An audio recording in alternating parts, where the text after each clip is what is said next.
आप देख रहे हैं न्यूज नेशन की एक खास पेशकश, जिसमें हम लगातार बात कर रहे हैं गुजरात विधानसभा चुनाव की और ये समझने की कोशिश कर रहे हैं कि गुजरात के इस विधानसभा चुनाव में वो कौन कौन से फैक्टर हैं जिनका असर दिख सकता है। लगातार हमने अलग अलग पहलुओं पर बात की है। हमारे साथ खास पैनल जुड़ा है, अलग अलग पॉलिटिकल पार्टीज के प्रवक्ता और सीनियर जर्नलिस्ट, जिनसे उनके दावे और उनके विश्लेषण के जरिए हमने आपको बताया कि किस तरीके की तस्वीर है। आज इस शो में हम बात कर रहे हैं सौराष्ट्र की। गुजरात के बारे में कहा जाता है कि जिसने सौराष्ट्र को जीत लिया उसने गुजरात के विधानसभा चुनाव को जीत लिया। बात अगर सौराष्ट्र की जाए और इस विधानसभा चुनाव की जाए तो कौन से मुद्दे जो सौराष्ट्र में हावी हैं, कौन सी पॉलिटिकल पार्टी जो ज्यादा ताकतवर नजर आती है, ये समझने की कोशिश करेंगे। चार खास मेहमान हमारे साथ जुड़ चुके हैं। हमारे साथ सीनियर जर्नलिस्ट जगदीश मेहता जी जुड़ रहे हैं। बहुत बहुत स्वागत है जगदीश जी आपका कार्यक्रम में। हमारे साथ एक और सीनियर जर्नलिस्ट प्रशांत गढ़वी साहब जुड़ रहे हैं जिनको आप पहले भी सुन चुके हैं गुजरात के विधानसभा चुनाव पर उनके विश्लेषण को। हमारे साथ भारतीय जनता पार्टी के प्रवक्ता सत्येन जी जुड़ रहे हैं और कांग्रेस पार्टी के प्रवक्ता पृथ्वीराज सिंह जी हमारे साथ जुड़ रहे हैं। आप चारों का बराबर नहीं आ रही है। आप चारों का बहुत बहुत स्वागत है। जगदीश जी, मैं कोशिश करूंगा कि जो तकनीकी दिक्कत है वो खत्म हो सके और आप तक मेरी आवाज पहुंच सके बेहतर तरीके से। लेकिन सबसे पहले पृथ्वीराज जी आपसे, सौराष्ट्र में कांग्रेस पार्टी कहां है इस बार?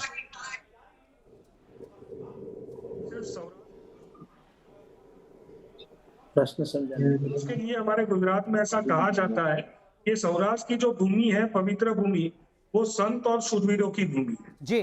खास करके बहुत बड़ा इतिहास, बहुत पुराना इतिहास सौराष्ट्र की भूमि से जुड़ा हुआ है। महात्मा गांधी जी हो, वो भी सौराष्ट्र की भूमि पे उनका जन्म हुआ। और जो कृष्ण कुमार सिंह जी थे, जिन्होंने इस देश को एक करने के लिए सबसे पहले जो रजवाड़ा, जो सरदार पटेल साहब ने जो पूरे देश के जो देसी रजवाड़े थे उसको एक करने का काम करने की शुरुआत की, उसमें सबसे पहला काम की शुरुआत भी कृष्ण कुमार सिंह भावनगर के महाराजा ने की। गुजरात का ये सौराष्ट्र का जो इलाका है, तटीय इलाका भी है और इसमें किसान भी बड़े तादाद में रहते हैं।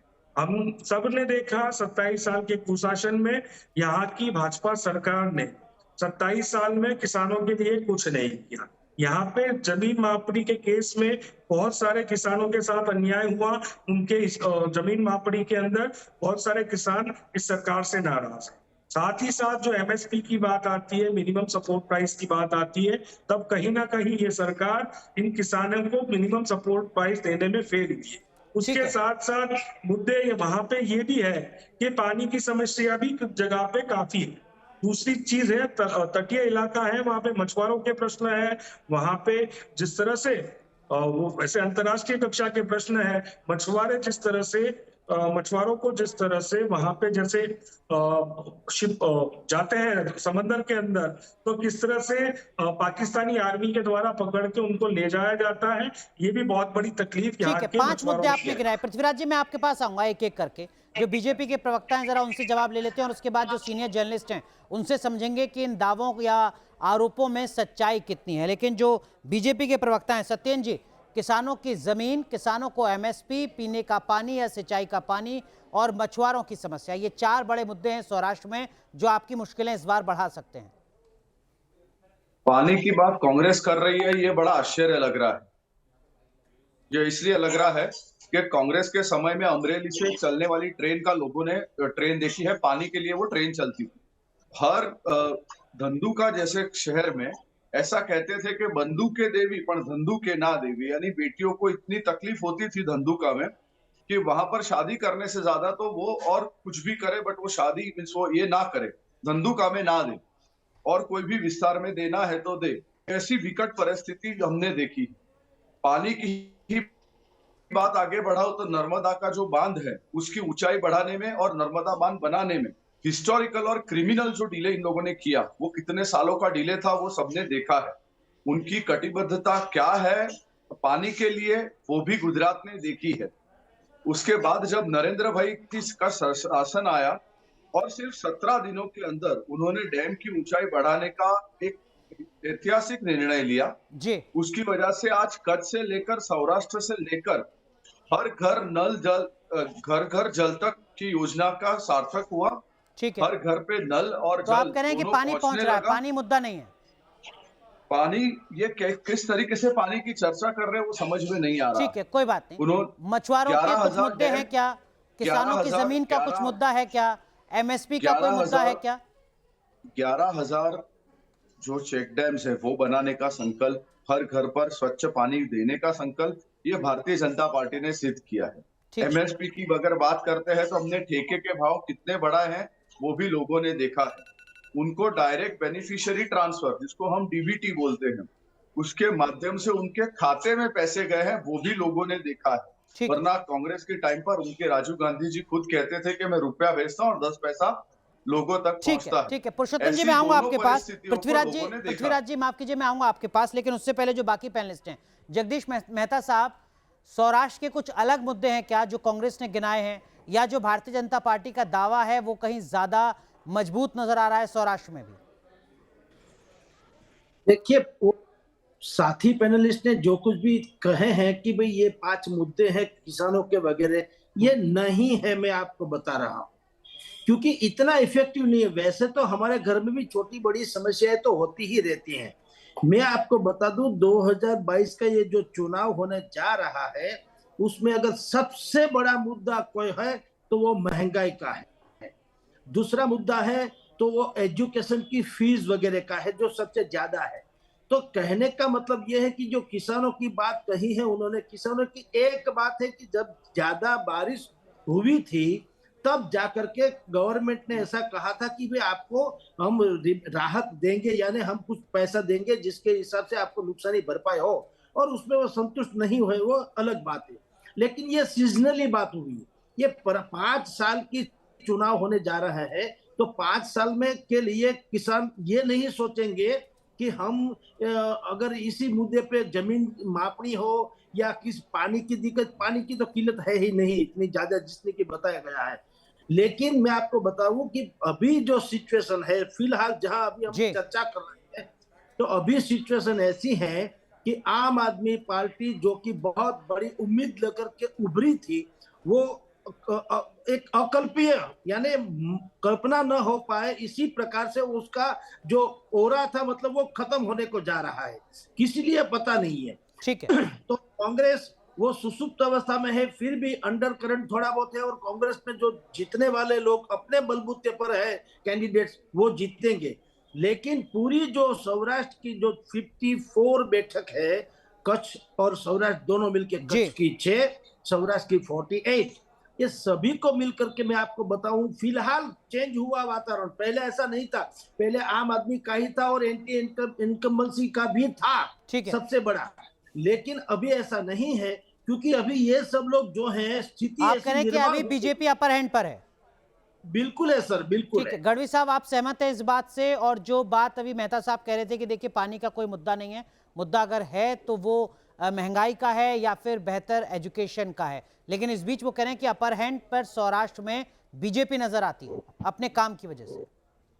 देखिए, सौराष्ट्र हमारा नेचुरल टूरिज्म है, मतलब टूरिज्म वहाँ डेवलप करने की जरूरत है। पहले से ही सौराष्ट्र ऑटोमेटेड टूरिज्म का बहुत बड़ा प्लेस है। हमारे यहाँ दिवालियों की छुट्टी में लोग बोलते चलो सौराष्ट्र घूमने चलते हैं।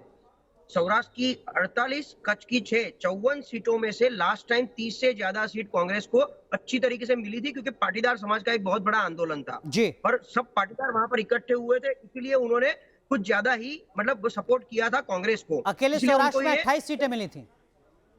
हाँ, सौराष्ट्र में 28 से ज्यादा सीटें कांग्रेस को मिली थी और वो एक सफलता बिकॉज ऑफ पाटीदार आंदोलन ओनली।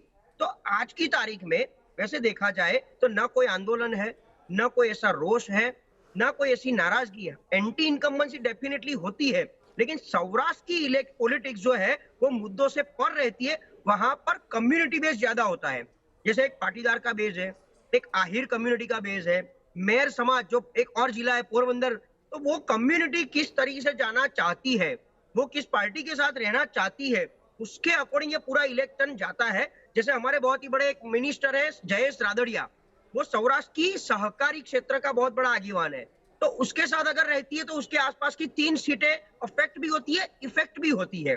तो इसीलिए मुद्दे की जगह है। हाँ, पीने का पानी, सिंचाई का पानी यहाँ अभी भी बोला जाता है। पहले सौराष्ट्र में पानी ट्रेन से लाया जाता था। आप चौंक जाओगे ये जान के कि पहले पीने का पानी समर में ट्रेन से लाया जाता था। आज की तारीख में पानी पहुंचा है, लेकिन फिर भी जितना भी बारिश कितनी भी आए, वहां पर 120% से ज्यादा बारिश होती है, फिर भी आज की तारीख में पीने की पानी की समस्या है, लेकिन लोग उसको मुद्दा नहीं बना रहे हैं, उसके लिए सरकार से जवाब नहीं मांग रहे हैं। वो क्यों नहीं मांग रहे? तो या तो कम्युनिटी बेस्ड, और लास्ट टाइम इतने सारे एमएलए थे, देखिए बीच में आपको पता होगा राज्यसभा के इलेक्शन में 8 एमएलए ने रिजाइन किया था, उसमें से 4 सौराष्ट्र की सीट थी। अबडासा, मोरबी, लिमड़ी और गढ़ड़ा, वो 4 कांग्रेस के एमएलए थे जिन्होंने छोड़ के बीजेपी ज्वाइन किया, और बाई इलेक्शन में वो लोग बीजेपी से जीत के आए, उसमें से मिनिस्टर भी बने, 2 लोग मिनिस्टर बने। तो ये कांग्रेस को वोट दे रहे हैं, लोग समझ रहे हैं, जान रहे हैं, लेकिन फिर उनके एमएलए भाजपा में चले जाते हैं और वहां जाके मंत्री बन जाते हैं। उसी तरह सौराष्ट्र के बड़े 2 दिग्गज जो लीडर थे, जो कांग्रेस के थे एक समय में, वो आज बीजेपी में मिनिस्टर है, कुंवर जी बावलिया। मतलब तो कम्युनिटी बेस्ड, वो जो कोली समाज जो बोलते हैं, वो भी इसी का बहुत बड़ा चेहरा है। तो यहाँ पर कम्युनिटी बेस्ड पॉलिटिक्स ज्यादा है, जहां बीजेपी को बहुत बड़ा वैक्यूम था, लेकिन वो वैक्यूम उन्होंने उन कांग्रेस के एमएलए उठाकर वो वैक्यूम खत्म कर लिया है। पृथ्वीराज जी आप कुछ कहना चाह रहे हैं, लेकिन आपने सुना मेहता जी को और आपने सुना गढ़वी जी को, दोनों सीनियर जर्नलिस्ट हैं गुजरात के, एक सीट का लंबा अनुभव है उनको, और वो जो बता रहे हैं उसका मतलब यह है कि सौराष्ट्र में 2017 वाली स्थिति कांग्रेस की नजर नहीं आती है। डियर प्रशांत भाई बहुत पुराने साथी है, श्याम भाई को भी काफी सारे डिबेट्स में देखता हूँ।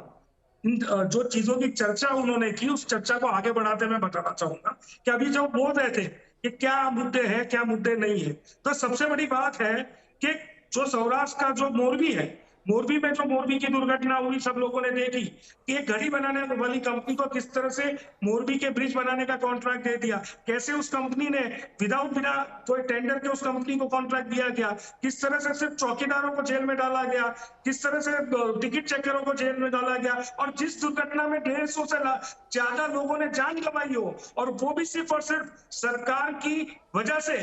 किस मंत्री ने फोन किया था कि ब्रिज खोला गया, क्यों नगर पालिका ने फिटनेस सर्टिफिकेट के बगैर उस ब्रिज को खोला गया? तो गुजरात की 6 करोड़ जनता और गुजरात के 4 करोड़ 90 लाख वोटर्स ये पूछना चाहते हैं कि ये मोरबी की दुर्घटना में सत्ता का ठीक है फिर एक करके शुरू करते हैं। मुद्दे पे आता हूं, एक पहले मोरबी को ले लेते हैं सर, बड़ा मुद्दा है। पृथ्वीराज जी एक कर माफ कीजिए सर, एक करके ले लेते हैं। सत्येंद्र जी, मोरबी एक बड़ा मुद्दा है, बेकसूरों की जान गई है, मोरबी सौराष्ट्र का हिस्सा है, क्यों ना आपसे पूछा जाएगा कि गुनहगारों के खिलाफ एक्शन क्यों नहीं, क्यों आपको वहां का वोटर वोट देगा? सत्येंद्र जी सीधा सवाल पूछ रहे हैं कांग्रेस के प्रवक्ता। लिया है, मैं मोरबी के जो घटना हुई उसके दिन कम से कम 4 डिबेट में था, और उस दिन जो संवेदना, जो आज की तारीख में जो संवेदना है, वो हम आपके माध्यम से भी वहां के मोरबी के लोगों को पहुंचाना चाहते हैं। साथ में आपने देखा होगा कि किस तरीके से मुख्यमंत्री और होम मिनिस्टर जी वो वहां पर तुरंत वहां पर पहुंचे, जिस तरीके से चीजों का मुआयजा किया, जिस तरीके का रेस्क्यू ऑपरेशन पीएमओ से हैंडल हो रहा था, एनडीएफआर की टीम, स्टेट जो डिजास्टर मैनेजमेंट की टीम, ऐसे अनेक टीम कार्यरत थी। उस पर एक एसआईटी भी बिठाई गई है, एसआईटी का रिपोर्ट भी आ रहा है। जो 8 या 9 लोगों को देखिए, ये तो सत्ता में कोई भी पॉलिटिकल पार्टी हो, हादसा होता है तो यही रटाया जवाब होता है जो आप दे रहे हैं। आपकी जगह अगर कांग्रेस पार्टी सत्ता में होती तो पृथ्वीराज जी यही जवाब दे रहे होते। जो उन्होंने सीधा सवाल पूछा, स्पेसिफिक अकाउंटेबिलिटी अब तक फिक्स क्यों नहीं हुई, रस्म अदायगी एक्शन क्यों, और अगर ऐसा है तो मोरबी का वोटर आपके साथ क्यों? कोई भी घटना का प्रॉपर इन्वेस्टिगेशन होना चाहिए, और मैं आपके माध्यम से एक जवाबदार कार्यकर्ता के नाते ये कह रहा हूं कि किसी भी चमरबंदी को नहीं बख्शा जाएगा। ये इसलिए क्योंकि ये भारतीय जनता पार्टी की सरकार है। यहाँ पर यूनियन कार्बाइड के बाद जिस तरीके से उन्होंने उनके जो लोग थे उनको भगाने का कार्य किया था, ऐसी कोई चीज भारतीय जनता पार्टी के कार्य में नहीं होगी। ठीक है, जो कन्विक्शन होगा। गढ़वी साहब, मोरबी बड़ा मुद्दा हो सकता है क्या सौराष्ट्र में? पृथ्वीराज जी आता हूं आपके पास। गढ़वी साहब, मोरबी डिस्ट्रिक्ट में के लिए वो मुद्दा बनेगा, शायद अफेक्ट भी होगा, बट बीजेपी ने एक और अच्छा मतलब वो मार लिया कि जो सिटिंग एमएलए था उसको काट दिया, और जो मोरबी दुर्घटना हुई उसके ठीक 15 मिनट में जो पूर्व एमएलए बीजेपी का था वो नदी में कूद पड़े थे और लोगों को बचाने का कार्य रिलीफ वर्क शुरू कर दिया था, उनको टिकट दे दिया है। तो अभी वो कितना कैपेबल इंडिविजुअली निकलते हैं बाकी अफेक्ट अभी भी नहीं, लास्ट टाइम भी हुआ था। आज छोड़ दो, आज तो दुर्घटना हुई, सरकार के खिलाफ डेफिनेटली ये बहुत बड़ा मुद्दा और उंगली मतलब दे सकते हैं, लेकिन लास्ट टाइम भी कांग्रेस पाटीदार समाज ने कांग्रेस को सपोर्ट किया था। मोरबी और उसके आसपास की तीनों सीट कांग्रेस के पास है, ये मुद्दा है। दूसरा मुद्दा मैं आपको याद कराता हूँ, मोरबी के साथ द्वारका एनक्रोचमेंट। द्वारका जो कृष्ण की नगरी है, वहां पर इलीगल एनक्रोचमेंट अभी कुछ समय पहले बीजेपी सरकार ने करवा दिया। जितना भी इलीगल कंस्ट्रक्शन था वो सब तोड़वा दिया, तो वो एक अपने आप में ही बहुत मुद्दा बन गया। अभी वो मुद्दे को आप हिंदुत्व के तौर पे भी ले सकते हो, आप एनक्रोचमेंट के तौर पे भी ले सकते हो, सरकारी गवर्नेंस के तौर पे भी ले सकते हो, तो ये सब है। मैं ऐसा देखिए, मेरी हर एक डिबेट में मैं बोलता हूँ मुद्दे है, मुद्दे की जगह रहते हैं। आप तराजू ले लो, एक तराजू में मुद्दे रखो, गवर्नेंस की फेलियर रखो। मोरबी, अगर सौराष्ट्र की बात करें तो मोरबी की फेलियर लो, समर का पानी ले लो, रोड रास्ते की इंफ्रास्ट्रक्चर की बदतर हालत ले लो, और एक पलड़े में आप हिंदुत्व और मोदी का फेस और बीजेपी का ओवरऑल वो ले लो, तो वो पलड़ा भारी हो जाता है कहीं मेहता साहब, बट जी मेहता साहब, देखिए गढ़वी साहब ने बहुत ही सरल शब्दों में चीजों को समझा दिया है, लेकिन मैं एक सवाल आपसे भी लूंगा मोरबी पर, क्योंकि वो घटना जिसने पूरी दुनिया का ध्यान खींचा, क्या वो विधानसभा चुनाव में मतदाताओं का ध्यान खींच पाएगी? जैसे कि प्रशांत भाई ने कहा है, ठीक वैसा ही हुआ है। मैं मोरबी से 30 किलोमीटर ही दूर हूँ, मुझे सभी हर दिन का क्या डेवलपमेंट है सभी पता होता है, यहाँ आता है मीडिया के माध्यम से भी।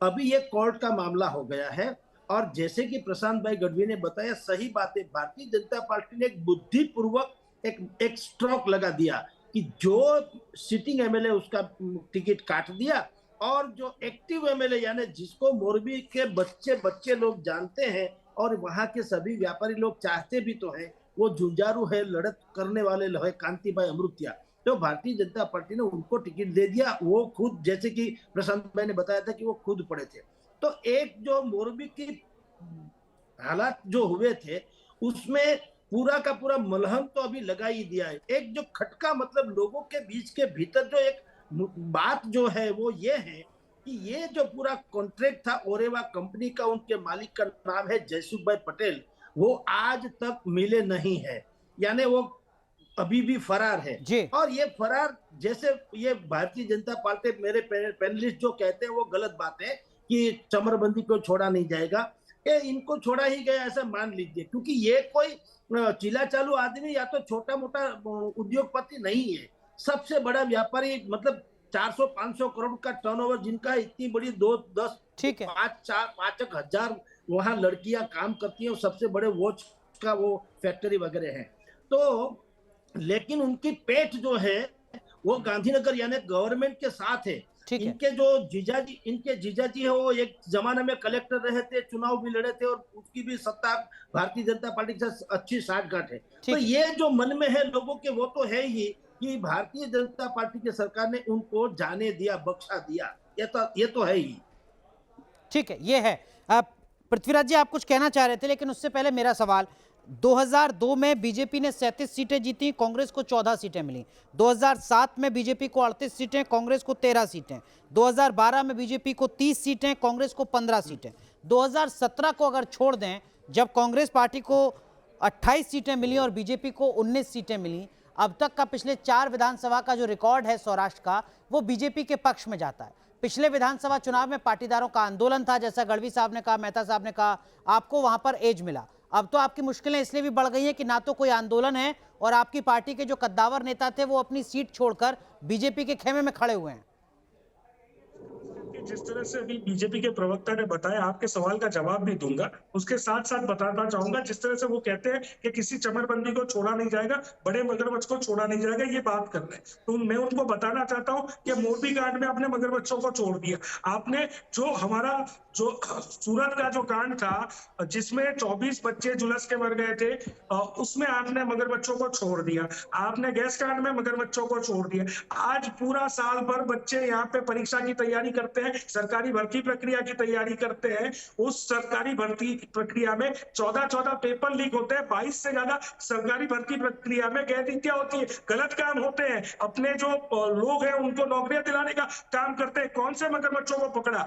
आप गुजरात में सारे पोर्ट्स पे आज ड्रग्स का कारोबार चल रहा है, अदानी के पोर्ट से लाखों करोड़ का ड्रग्स पकड़ा जाता है। 2 साल में गुजरात में 2 लाख करोड़ से भी ज्यादा ड्रग्स पकड़ा गया। कौन से बड़े मगरमच्छ को आपने पकड़ा? क्या उस पोर्ट्स के मालिक को आपने पूछताछ की? क्या पोर्ट्स के कोई मैनेजर को आपने जेल के पीछे डाला? उसके साथ साथ मैं बताना चाहूंगा पहले आप कहते थे विदेश से ड्रग्स आता है हम पकड़ लेते हैं। बॉस, गुजरात में 3 महीने में 4 मेड इन गुजरात फैक्ट्रीज पकड़ी जाती है सिंथेटिक ड्रग्स की, और वो भी मुंबई पुलिस आके पकड़ती है, महाराष्ट्र पुलिस आके पकड़ती है। ये हालत है हमारे गुजरात की। जो उड़ता पंजाब की मूवीज देखते थे आज उड़ता गुजरात बना दिया। और साथ ही साथ मैं आपको बताता हूं, जो जिस सवाल का एंकर साहब आपने मुझे सवाल पूछा है कि भैया इस बार चुनाव में पिछली बार जैसा माहौल नहीं, इससे भी बुरा, पिछले साल से भी बुरा माहौल है।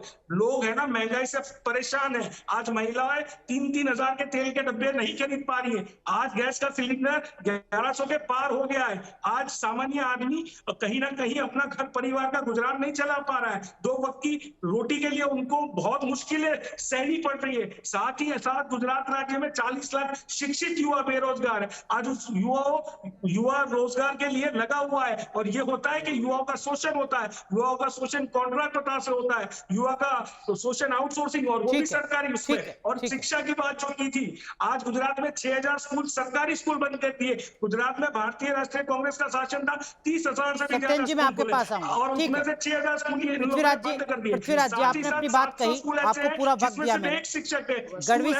गढ़वी साहब अगर गुजरात में महंगाई बड़ा मुद्दा है, अगर गुजरात में शिक्षा बड़ा मुद्दा है, अगर गुजरात में आम आदमी से जुड़े ऐसे ही मुद्दे बड़े मुद्दे हैं, तो क्या यही वजह है कि अरविंद केजरीवाल और उनकी पार्टी को एक एज मिलता नजर आता है? क्या यही वजह है कि अरविंद केजरीवाल को इस बात का एहसास है और वो सौराष्ट्र पर लगातार फोकस कर रहे हैं? जो जानकारी मेरे पास है उसके मुताबिक सौराष्ट्र में 5 दिन में अरविंद केजरीवाल 11 रोड शो करते हैं। बड़े मियां छोटे मियां की इवेंट कंपनी गढ़वी साहब करके चले जाते हैं। छोटे मियां केजरीवाल जी आके इवेंट करके चले जाते हैं। मैं आपको आपकी चैनल के माध्यम से गारंटी देता हूं, अगर वो डबल फिगर पे भी जाए गुजरात में, उनका खाता नहीं खुलने सर, वो तो आपकी कितनी सीटें आएंगी वो कागज पर लिख रहे हैं। ठीक है, एक एक करके पृथ्वीराज जी, हम तू मैं की बहस नहीं करते हैं। सर गढ़वी साहब, आपने मुझे सवाल पूछा इसलिए मैंने जवाब दिया। गढ़वी साहब, कोरोना की महामारी के बाद और आम आदमी पार्टी की एंट्री के बाद लोगों को पता चला कि आरोग्य में क्या होना चाहिए। एक बड़े अच्छे अहम मुद्दे उन्होंने उठाए। तो जिस तरीके से जगदीश मैंने पहले ही स्पेल में बताया कि 6 महीने पहले हमको ऐसा लग रहा था कि आम आदमी पार्टी बड़ा बम फोड़ेगा और कुछ ना कुछ बदलाव या दोनों साथ मिलकर कुछ ना कुछ करेंगे। वो धीरे धीरे वो बलून के ऊपर पिन ऐसी लग गई कि बलून फूट गया। अभी अंदर कुछ नहीं है, हवा भी नहीं है। तो आम आदमी पार्टी की हवा बहुत दूर है। गुजरात में 2 पार्टी, ऐसा नहीं है तीसरा मोर्चा सफल नहीं होता है, हो सकता है अगली टर्म में आम आदमी पार्टी को, लेकिन आज की तारीख में उसको वो दिखता नहीं है। यह शिक्षा और आरोग्य, क्योंकि गुजरात में क्या हुआ है, पहले ग्रांटेड इन स्कूलें हुआ करती थी। मैं आपको एग्जांपल दूंगा, मैं हूं शायद जगदीश भाई पार्थिव राज तो मेरे बैचमेट जैसे हैं, तो हम दोनों जो स्कूल से पढ़े हैं वो पहले के जमाने में ग्रांटेड इन स्कूल हुआ करती थी, जो कांग्रेस के समय में थी।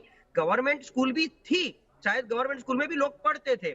2000 के बाद धीरे धीरे जैसे जैसे बीजेपी का शासन स्ट्रांग हुआ, स्कूल का थोड़ा बहुत मतलब प्राइवेटाइजेशन, अभी तो बहुत कुछ हो गया है, बट महंगी फीस, लेकिन हो सकता है कि लोगों को फैसिलिटेट करने के लिए उनको थोड़ा मतलब एक प्राइवेटाइजेशन को थोड़ा एम्पावर किया, मोटिवेट किया या इंस्पायर किया, जो भी है।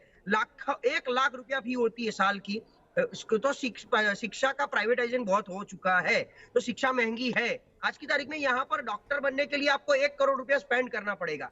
अब पहले के जमाने में 300-500 सीट हुआ करती थी, जो आज की तारीख में या 30,000 से ज्यादा सीट हो गई है। तो अभी इसको किस तरीके से देखो, पॉजिटिव या नेगेटिव, वो पता नहीं है, वो जनता को तय करना है कि महंगी शिक्षा, लेकिन पहले शिक्षा के लिए गुजरात के बाहर जाना पड़ता था। ठीक उसी तरह तो सब मुद्दे जो मैंने बताया कि ये सब मुद्दे हैं, नहीं है ऐसा नहीं है, लेकिन शिक्षा और आरोग्य जो बहुत ही फर्स्ट एंड फॉरमोस्ट रिस्पॉन्सिबिलिटी होनी चाहिए, जिसमें सरकार ने जो अहम पगले लेने चाहिए, वहां बहुत बड़े कैच या छोटे मोटे मतलब एक वैक्यूम जैसा है, अभी आज की तारीख में भी है।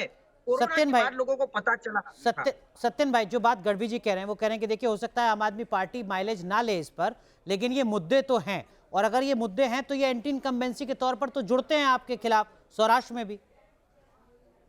एंटी इनकम्बेंसी की बात जनरली जो पॉलिटिकल पंडित जो दोनों एनालिस्ट है, गढ़वी जी तो काफी अच्छा एनालिसिस करते हैं, वो मेरी बात से सहमत होंगे कि एंटी इनकम्बेंसी एक चुनाव के बाद, 2 चुनाव के बाद, ज्यादा से ज्यादा 3 चुनाव के बाद आती है। बट जिस तरीके से भारतीय जनता पार्टी अपना कार्य कर रही है, आप देख सकते हो कि 27 साल के बाद भी एंटी इनकम्बेंसी जैसी कोई चीज गुजरात में नहीं है। वो क्यों नहीं है? कि लोगों के जो प्रश्न है ना, प्रश्न होंगे, मैं हमेशा ये मानता हूं नहीं, ऐसा कि जब ऐसा नहीं कोई होता भी आप सत्यन भाई कार्य कि 2 करते हैं, चुनाव के बाद ही एंटी इनकम्बेंसी दिखती है, अगर आप ये कहना चाह रहे हैं तो। मैं वही बोल रहा हूँ कि 2 चुनाव के बाद भी अगर एंटी इनकम्बेंसी दिखती हो तो आज 27 साल हुए शासन को भारतीय जनता पार्टी। नहीं, वेस्ट बंगाल में लेफ्ट का शासन तो आपसे भी ज्यादा था सर, वो हट गया। ऐसा नहीं है, ऐसा कोई सेट फॉर्मूला नहीं है, ऐसा कोई सेट फॉर्मूला नहीं है पॉलिटिक्स में। आप अगर ऐसे शासन को देखोगे कि जहां पर लोगों के प्रश्नों के लिए, उनके प्रश्नों को वाचा देने का एक प्रयत्न जो है वो भारतीय जनता पार्टी करती है और आने वाले दिनों में भी करती रहेगी। शिक्षा की जो बात की तो कितने कॉलेजेस थे, आज कितने हैं, कितनी मेडिकल सीट सौराष्ट्र में भी है क्या? हम मेरे को बोलने दीजिए ना, हाँ, मेरे को सौराष्ट्र में भी है क्या? हाँ, सौराष्ट्र में भी अच्छी खासी यूनिवर्सिटी है। हमने तो स्पेशलाइज यूनिवर्सिटी, रक्षा शक्ति यूनिवर्सिटी जैसी यूनिवर्सिटी लेकर आए, फॉरेंसिक यूनिवर्सिटी जैसे लेकर आए, रेल यूनिवर्सिटी हम लोग लेकर आए। क्यों? कि हम स्पेशलाइज पढ़ाई की ओर ध्यान देते हैं। भारतीय जनता पार्टी ये चाहता है कि हम लोग यहाँ से निकलकर कर्नाटका, शिमोगा में हमारे बच्चे जो डोनेशन देकर एक जमाने में जाते थे, आज वो नहीं जा रहे हैं। उनका रिवर्स हो रहा है कि 18,000 फॉरेन के स्टूडेंट्स आज गुजरात में पढ़ाई कर रहे हैं। तो ये कितनी बड़ी चीज है। शायद कांग्रेस इसको एक्सेप्ट नहीं करेगा। कांग्रेस तो राम को भी नहीं मानता है। कांग्रेस जब हम लोगों ने डायरेक्ट बेनिफिशियरी की भी बात की तब भी हम सवाल उठाए थे। यही वही लोग हैं जो उरी पर भी सवाल उठाते हैं। ये वही लोग हैं जो 370 कभी हो ही नहीं सकता, घिस जाएगा, ऐसी बात करते थे। ये वही लोग हैं जो ट्रिपल तलाक को भी नहीं मानते। ये वही लोग हैं जो यूनिफॉर्म सिविल कोड को भी नहीं मानते। ठीक है, थोड़ा सौराष्ट्र पर ही फोकस करते हैं। जूनागढ़ और भरूच, ये दो वो इलाके हैं सर सौराष्ट्र में जो मुस्लिम बहुल भी हैं। मेहता साहब, क्या मुस्लिम वोट बैंक जो है इस इलाके का, उसका मिजाज किस तरीके का आपको नजर आता है? क्या ये मानकर चला जाए कि वो तो कांग्रेस के साथ ही होगा, या वो उस पॉलिटिकल पार्टी के साथ होगा जो बीजेपी को हरा सकेगी, जैसा नेशनल लेवल पर एक इलेक्शन से जुड़ा मिथक होता है, एक मिथ होता है, या इससे अलग है तस्वीर जूनागढ़ और भरूच की? देखिए, भरूच सौराष्ट्र में नहीं है, पहली बात तो वो है।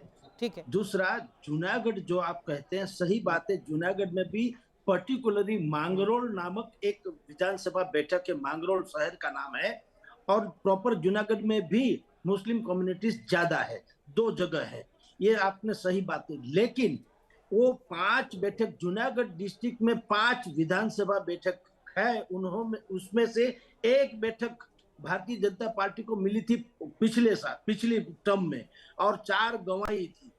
आज भी ये जब भी हम लोग ये डिबेट कर रहे हैं, मांगरोल की जो बैठक है, मांगरोल की, वो मुस्लिम बहुल्य की संख्या वाली बैठक है, और वहां भी वो बाबू भाई वाजा करके वहां के कैंडिडेट है, वो काफी जाने माने और लोकप्रिय नेता है। तो इस बार भी वो ही जीतेंगे मांगरोल से, यानी भारतीय जनता पार्टी को वो बैठक आज भी गंवानी पड़ेगी। लेकिन और जो 4 बैठक है, केसोद की थी, जूनागढ़ प्रॉपर की थी, विसावदर की थी और मानावदर की थी, ये 4 बैठक जो है उसमें सोशल इंजीनियरिंग कर दिया है।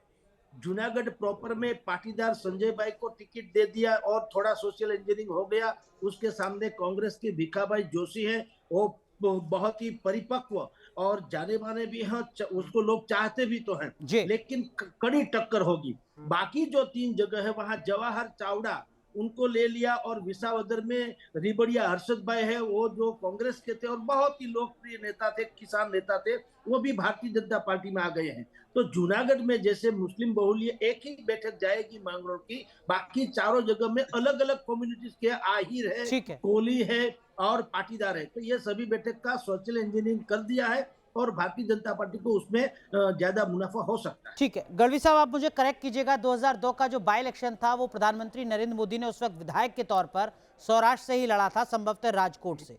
प्रधानमंत्री नरेंद्र मोदी का पर्सनल कनेक्ट सौराष्ट्र से और मुकाबला राहुल गांधी से या कांग्रेस पार्टी से, जो गुजरात के विधानसभा चुनाव में अपनी जो सबसे पहली रैली है वो सौराष्ट्र में ही करते हैं, शायद राजकोट में। क्या कहीं किसी तरीके का मुकाबला नजर आता है या यहाँ पर भी चेहरे के तौर पर मुकाबला एक तरफा है? गढ़वी साहब। नहीं, डेफिनेटली आपने पहले से 2002 के बाद के जितने भी रिकॉर्ड दिखाए, लास्ट टाइम ही कांग्रेस को एक अच्छी सक्सेस मिली। और मैंने बोला ना कि एक्चुअली क्या है कि सौराष्ट्र से ही कांग्रेस के बड़े बड़े नेता का जन्म हुआ है, उद्भव हुआ है, लेकिन फिर भी वो सौराष्ट्र रीजन के लिए, देखिए एक समय था कांग्रेस का जब दबदबा था यहाँ पर बहुत ही बड़ा भारी, और सीएम भी कांग्रेस के हुआ करते थे, लेकिन वो लोग उतना नहीं कर पाए। हमारे गुजरात के पहले सीएम ले लो, डॉक्टर जीवराज मेहता, वो अमरेली सौराष्ट्र से आते थे। आज की तारीख में अमरेली कांग्रेस के साथ बहुत ही क्लोजली कनेक्ट है। बट प्रैक्टिकल बात यह है, सौराष्ट्र हो या साउथ गुजरात हो, कांग्रेस अगर हारती है तो ओनली बिकॉज ऑफ कांग्रेस। उसके एक दो रीजन मैं दिखाता हूँ। या तो उनके मतलब आप टेम्पररी सौराष्ट्र को साइड में पार्क कर दीजिए, पूरे कांग्रेस गुजरात के लिए आप बात करो तो कांग्रेस ही इतने फ्रस्ट्रेट होते हैं, इतने साल के बाद उनका सत्ता में नहीं आना, वो जो फ्रस्ट्रेट होते हैं उनकी तरफ से उनके कार्यकर या उनके जो पदाधिकारी होते हैं संगठन के, वो लोग काफी सारा इंप्रूवमेंट प्लान लेके जाते हैं, लेकिन उनका टॉप मैनेजमेंट या उनकी लीडरशिप या तो उनको एक्सेप्ट नहीं करती है या उनके आइडियाज ग्राउंड पे इंप्लीमेंट करने के लिए उनके पास एम्पावरमेंट नहीं होता है, जो दिल्ली से शायद नहीं होता है। आपने भरूच का एग्जाम्पल दिया, पूरे देश के सोनिया गांधी के राजकीय सलाहकार भरूच से आते थे और वो भरूच की सीट नहीं जीत पा रहे थे। आप समझ लिए ये बात को। तो यहाँ पर कहीं ना कहीं ऐसा कैच है, या तो कांग्रेस के कैंडिडेट थोड़े स्लो हो जाते हैं बीजेपी के सामने, वो कुछ भी उनका पर्सनल स्वार्थ हो सकता है, कांग्रेस को कांग्रेस हराती है, और जिसकी टिकट कटती है, देखो कांग्रेस का एक और नेगेटिव फैक्टर दिखा देता हूँ। हाँ। कि जो चुनाव के ठीक 3-4 महीने पहले जगना, सिर्फ टिकट मांगना, टिकट कट जाए तो घर पे बैठ जाना, और जो अगर जिसको टिकट मिलता है उसको हराने के लिए मेहनत करना, ये कल्चर पिछले 15 सालों में ये बड़ा एक लाइन में आपने बहुत अच्छा विश्लेषण किया कि कांग्रेस को कांग्रेस ही हराती है। लेकिन सत्येंद्र जी, 48 सीटें हैं सौराष्ट्र में, बीजेपी कितनी सीटों पर बढ़त बनाएगी, जीत हासिल करेगी? कोई पूर्वानुमान, कोई सर्वे आपका? भूतो न भविष्य, इस तरीके से सीटें आएगी ये मेरा मानना है। और ये कन्विक्शन सिर्फ इसलिए नहीं है कि मैं कार्य करता हूं और मैं कोई फिगर देना चाहता हूं इसलिए दूंगा। मैंने ग्राउंड लेवल पर भी कार्य किया है। तो ग्राउंड लेवल पर पेज समिति के साथ भारतीय जनता पार्टी के कार्यकर्ताओं के विश्वास के साथ हम लोग टोटल 8 लाख लोगों का एक समूह है, एक परिवार है जिसको हम भारतीय जनता पार्टी बोलते हैं। जब ये 8 लोग एक ही लाइन, एक ही डिसिप्लिन इसमें कार्य करना स्टार्ट करते हैं, तब उसका जो नतीजा आता है वो बहुत अलग तरीके से आता है। गढ़वी जी ने बहुत सही बताया कि कांग्रेस में टिकट तक की मेहनत और टिकट अगर नहीं मिली तो सामने वाले को हराने की मेहनत। भारतीय जनता पार्टी का कार्यकर्ता को जो कार्य जवाबदारी दी जाती है वही कार्य वो करता रहता है। आज की तारीख में मैं न्यूज या आपके चैनल के माध्यम से मुझे मेरे पक्ष रखने का मौका मिला है, अवसर मिला है, इसलिए आज वो मैं कार्य कर रहा हूँ।